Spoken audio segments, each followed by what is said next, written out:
Hey, watch this. Alexa, trigger OSPF config.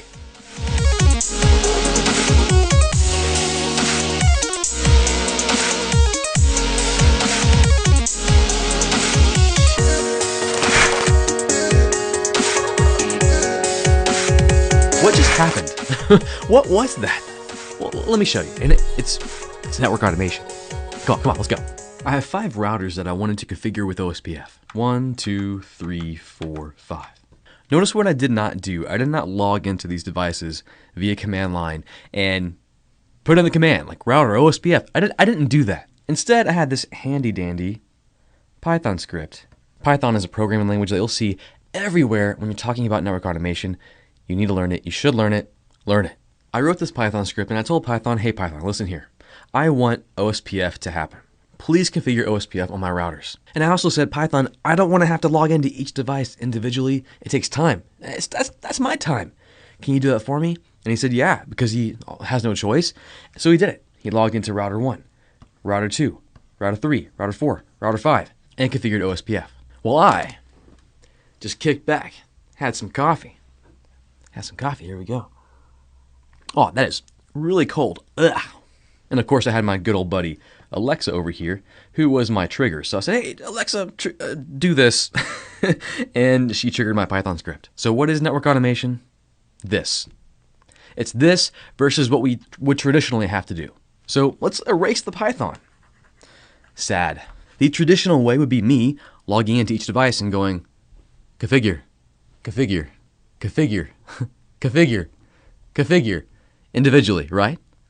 A simple way to define network automation, just a one-liner, put in your brain, is basically CLI versus programming. CLI being the old man, the old generation, the CLI. That was my best old man voice. I apologize for that. The one device at a time configuration versus the new kid on the block, the new way of doing things. Multiple devices at one time, or all of them, depending on what you do.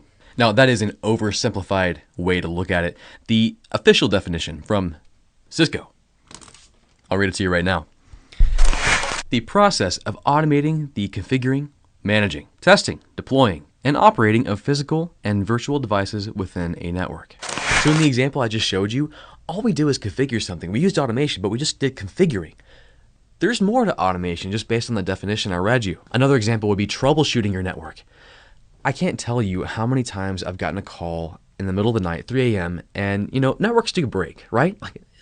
In case you're not aware, networks don't work all the time. They're bound to have issues.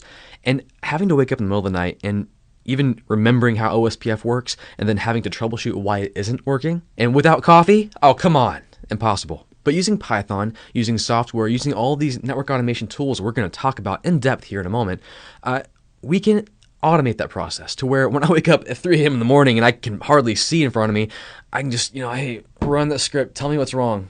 Bing, health check, here's what's wrong with your network. That's what we're talking about here. So throughout this skill, we're going to tackle 2 big things. We're first going to answer the question of why automate your network. We kind of just talked about it right now. Troubleshooting. It saves you time, saves you effort. We saw how configuring our routers with programming saved us a bit of time. That's one really great reason. But there are multiple reasons why you should automate. And then we'll also talk about the different types of automation, from configuring to deploying to managing to reporting. And I'll also provide concrete examples of what that will look like. And so you can play with it in your own lab. I'll provide the scripts. Now, this won't be a deep dive into how Python works and everything, but you can take it, throw it into your lab, and mess around with it. Because that's how you learn. That's the best way to learn this stuff. It's just to play around with it. Not in production. Don't do this in your production network, please. Don't get me in trouble. But do it in your lab. Go crazy in your lab. I'm so excited to talk about network automation with you. This is going to be, it's fun. At first, it was scary for me, I'll be honest, because I thought network automation was going to take away my job. I love logging into Cisco devices. I love managing devices via the CLI. I love the commands. And I thought network automation is going to take my job away because they won't need me to do that anymore. No. They still need you. They still need me. to know how the network works, and we will be involved in automating it, making our lives easier, giving us more time, and giving us more sleep. So you ready? Let's make our lives a bit easier. Let's automate. I will see you in the next nugget where we're going to talk about device provisioning and why and what it looks like. Ooh, I hope this has been informative for you, and I'd like to thank you for viewing.